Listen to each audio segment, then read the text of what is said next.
Hey everyone, Cynics here. It's time for some more ArtCraft. It's been a couple years, so just as a reminder, ArtCraft is a series that focuses on doing little experiments or various craft projects that relate to the world of art. Today I'm going to be showing you guys a little bit of the world of GUNPLA, aka plastic Gundam model kits. When I was a kid, one of the things I loved most was getting a model kit from the store. It was always challenging and fun, like putting a puzzle together, except with a more enjoyable finished result. Despite being old and lame now, I realized earlier this year that it would be fun to recapture some of that magic. At the very least, it's a great excuse to get my eyes off of a computer screen and create something a little more tangible now and then. Anyway, I saw the whole Gunpla thing and was drawn to the idea of little posable mechs that just snap together without glue. Sounds fun. So I devised a 4-stage plan that I thought would be pretty enjoyable and increasingly creative and challenging.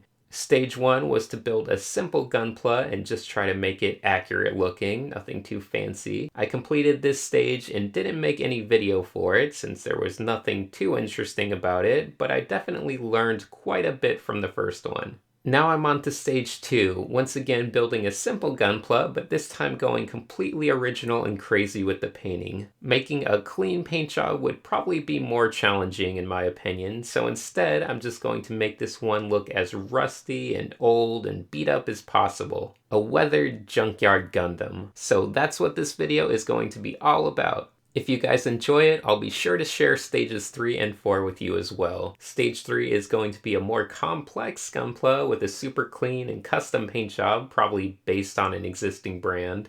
Stage 4 is the most exciting stage. I'm going to be using a Gunpla base along with some non-Gunpla models to do some crazy kit bashing nonsense. Alright, enough about that, let's dive right into it. So the model I chose for this is called the Hyakuri. I based my decision purely on the aesthetics. There are a lot of Gundam designs that I'm just not a big fan of, but this one has a pretty unique shape to it. I tend to like when they stray farther away from humanoid aesthetics, especially in the head area. Inside the box, we have all of our little parts in a few different colors of plastic. There are probably close to 100 parts when you cut them all out. And here's our little instruction booklet, complete with a drawing of our anime girl pilot. Sure, why not? The instructions are actually really well done. If you can follow a LEGO instruction booklet, you shouldn't have any trouble following one of these. It's quite good. Before we tear everything open, I'll just quickly mention the tools I'll be using. We got some little sanding sticks here. I'll be using those to clean parts up a little bit. It's not super important. Next we got the side cutters, which are extremely useful for easily cutting out all the pieces off of the molding. And finally, a little X-Acto type penknife for cutting off any little messy pieces of plastic that the cutters might have left behind.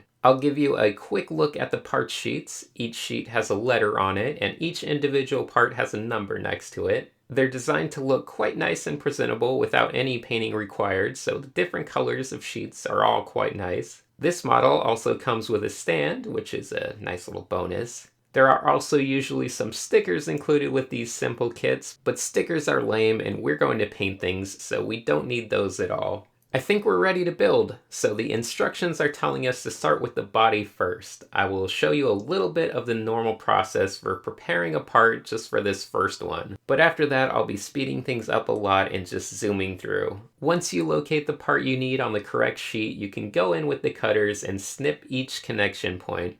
I recommend cutting upward from the opposite side you're viewing from. This lets you have a clear view of what you're cutting. You don't want to accidentally cut into a part, but I've found it to be pretty foolproof overall. Don't be too nervous. Once your part is cut free, you will probably have a little chunk of extra plastic wherever that cut was made. Here you can see some of that extra trimming section that will definitely need to be cleaned up a bit. This is where you get to bring out the old penknife and play a game of chicken with your fingertips. Will you slice off your fingertip or will you make it through safely? That's the exciting part of model building. Once you've cut off the remainders of those connection points, things will be looking a lot better. If you want to be a giant nerd like me, you can even sand away at those points to make sure they're extra smooth and flush with the surface. This first step of the kit also uses some parts labeled PC. These are called polycaps and they should be on a small sheet of slightly rubberized and softer material. You use these pieces for a lot of the more complex joints in the model. Once again, everything just press fits together. You'll never have to use any glue unless you really want to seal up a seam between two pieces. For this kit, I'm not going to bother with any of that. For the next few hours, it's just going to be a lot of snipping and cutting and sanding. You certainly don't have to waste as much time as I do on each little part, but that is kind of the zen-like enjoyment of the process. You can just put on some music and zone out and focus on something small and arbitrary for hours on end. It's a nice relaxation in my opinion. As I speed this up as much as I can, I would like to mention for a moment just how great of a bargain these things are. Did you know that this whole kit only costs $10? Probably even less if you live in Japan. That's a pretty good value for a few hours minimum of recreation. I can't help but compare it to something like Lego, which also tugs at those nostalgic heartstrings for building stuff. When it comes to Lego, you probably won't be able to get more than a few minutes of building time for $10. Granted, you can at least use the bricks to build anything you want, but if you wanted to kill an entire afternoon being a giant man-child like myself, it's probably going to run you at least $50 in Lego fun bucks.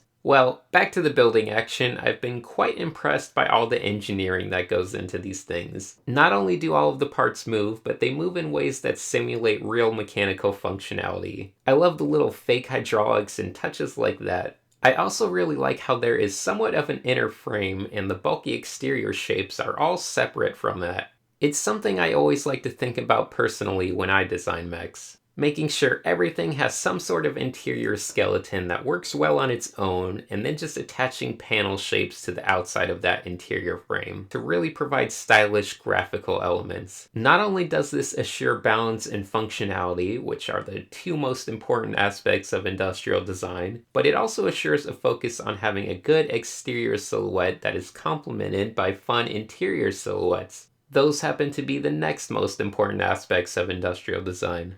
Anyway, I think we're ready to bring all the limbs together and finally have a mech that can stand and function on its own. I have to say, this Gundam looks pretty cool just like this, but there is a giant thruster backpack thing that attaches on and flows into the form of the upper body, so we gotta put that on there. This section certainly makes this design much more unique. Sadly, once this giant backpack section is attached, the mech can no longer stand around in cool poses without falling over. That certainly explains the need to provide a stand with this kit. I think if I ever wanted to make a more permanent display, I would just lock the feet into the ground so it could be stuck in a nice pose without having any need for a kickstand on the back of your mech.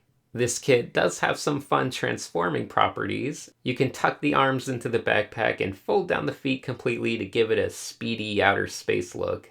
That's not bad, but I think I prefer having the arms visible. There are also two accessory guns you can stick in the hands of our mech. Even those have a little transforming feature. At this point, the basic building part is done. It took around 3 hours and it was definitely a lot of fun.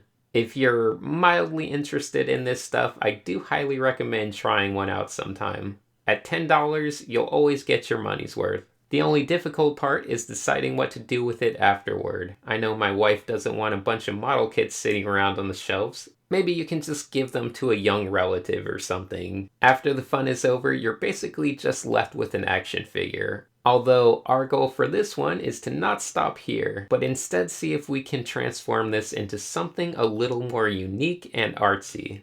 I decided to deconstruct this one a bit before painting. I have this nice quality surface primer spray paint, but I want to remove all of the exterior paneling and just focus on painting those parts. Luckily, it's not too difficult to disassemble things. While everything will stay together quite well on its own, it can all be taken back apart with the correct sequence of parts. Some pieces are a little more stubborn than others, but you won't run into anything more difficult than pulling some stubborn Legos apart. When we assembled everything, we did it in sections, so you never actually got to see the interior frame on its own. In a lot of these newer kits, the interior frame can actually be fully constructed on its own. Sadly, with this model, there's no interior head section and also no interior connection between the arms and the body. We can't quite get a full skeletal look in the end. Anyway, once all of the panels are laid out and accounted for, we can move on to spray painting. I didn't record this because I made sure to do it outside. It can be pretty messy. After spraying and letting things dry for a day, the pieces came back from the primer looking really good. It's hard to showcase it on camera, but the primer gives everything an amazing subtle texture that transforms everything from looking like basic plastic into looking extra fancy. Spraying the pieces properly also meant that the details and panel lines on the larger pieces start to really stand out. I didn't even notice how lovely some of the little details were until after the primer spray. The results were so good that I actually considered leaving the pieces just looking like this, and then just accenting the metal areas with some silver and gold metallic paint. That would create a pretty nice NASA looking vibe that might look amazing if finished properly. Oh well, I'll save that idea for another day. Sadly, all of these beautiful details will eventually be lost as I junk this thing up as much as I can. The next step is going to be painting up all of the metallic parts, but before I get into that, check out this amazing little tank I kit bashed together. Okay, well it's not a kit bash, I just wanted to test the range of motion on the inner frame. Still, it's kind of fun looking. So I'm going to be painting some of the interior frame sections with metallic silver paint, as well as some of the paneling parts that seem like they could be more metallic. You know, nozzles, hydraulics, hatches, and things like that. I got some simple Testors enamel paint that you can buy at any craft store for like $1 a bottle. Silver, gold, and metallic red. I might not use the red this time, but you can always mix it with the gold and create your own bronze-looking mixes. Once again, I'm just going to be doing this off camera so I don't get sick from any fumes. I also decided to spray the rest of the prime pieces with a dull red spray paint at this time. It's not quite the perfect rust color, but it will be a nice base to play with. The silver and gold on the frame came out nicely. I tried to vary it up in a couple spots and just sort of use my intuition as to which color would look good where. Of course, a lot of the frame will be hidden, so I tried to only focus on the visible stuff.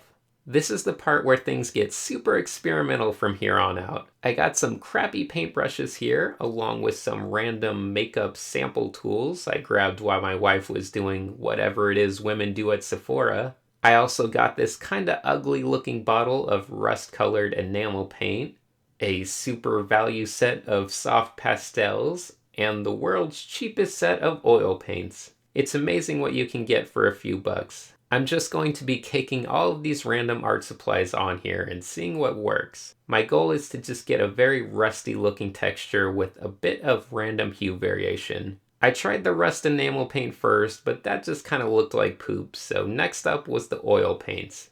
The nice thing about oil paints is you can just mix them up as much as you want and then wipe them off if you really don't like how it's looking. I started with some ochre-y looking color to try and brighten up different parts, but once again, it kind of looked like poop. I tried mixing a paler rust color, but that wasn't looking amazing either. So I'm running out of ideas, and we're on to our last art supply, the soft pastels. The idea here is that I can just use these like a rust powder and scrape it into the paint with a knife. This definitely added some texture to things and started to kind of capture that grimy rust feel. I liked the initial effect so much that I just went completely overboard with it. I started scraping that stuff on everything, just powdering it on. I tried a handful of colors, but in the end, I think the bright orange really had the best effect. And if I had to do a similar effect again, would probably just stick with that one. As my hands became more and more disgusting, I decided a glove might be in order. Luckily, I had taken one from the Cajun-style crawfish restaurant from a few nights earlier.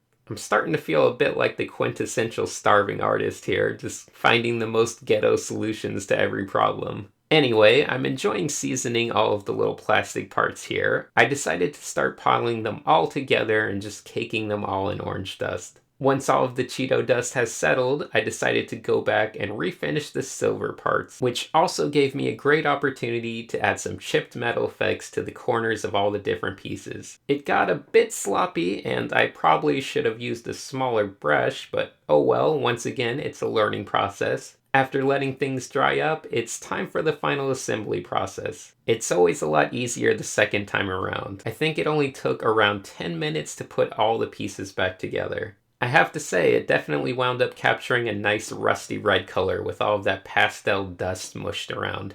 In hindsight, I find myself thinking, much like with the white primer stage, maybe I should have just left it here. But alas, no, we must press on and further ruin this thing for the sake of artistic experimentation. For this last stretch, we're going to try the wonderful hairspray method. The idea is that you can spray the whole model with a bunch of hairspray and then just paint on top of that hairspray. Then you can just brush on some water and the hairspray layer will start to dilute, letting the paint above it come off in a very chaotic and weathered looking fashion. You might notice the model is looking nice and shiny from the coating of cheap hairspray. I'm going to dig back into my art supplies and grab some acrylic paint this time. You want something that dries fast for this method, so acrylic seemed like a good choice. I decided to just paint the whole thing with a yellowish white and very light blue paint job. Once again, in hindsight, I should have just done this step before assembling things. I could have made sure each part looked a lot better. Honestly, there's just a ton of things I learned during this process, so you should never expect yourself to be great at anything the first time. The important part is that you're observing the problems that come up and trying to think of ways to do things differently in the future. Anyway, I chose the light blue paint to be the main focus because, of course, a light cool tone will provide the most appealing effect on top of a dark, warm rust tone.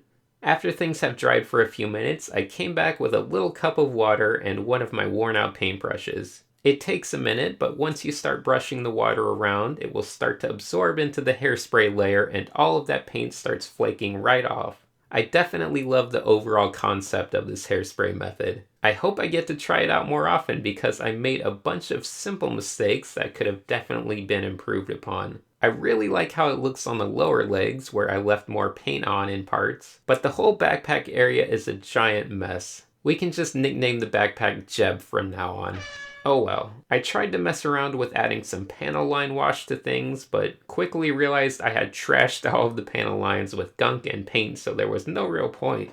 I can try to streak it around, but it's really not made for that. Well, we finally reached the end. Our Junkyard Hyakuri is complete. The result was a good learning experience, but I'm definitely unhappy with the overall look on some parts. Nonetheless, Phase 2 is complete. I have to say, the feeling of diving into a project with no real experience is very exciting. Even failing is thrilling because you just feel pumped to take what you learned and improve everything. A lot of creative endeavors are the same way. If you want to make a comic or sculpture or anything but you're hesitant, just relax and dive in there. Make a mess of things, muck it all up, and at the end of the day, I guarantee you'll be a happier and more motivated person. Okay, that was a lot of talking, so I'm going to go let my voice die now. Let me know in the comments below if you want to see more of these. The next phase already has me a bit nervous. There's so many parts. Alright, thanks for watching, and a huge thank you to all of my Patreon supporters as well. See you guys.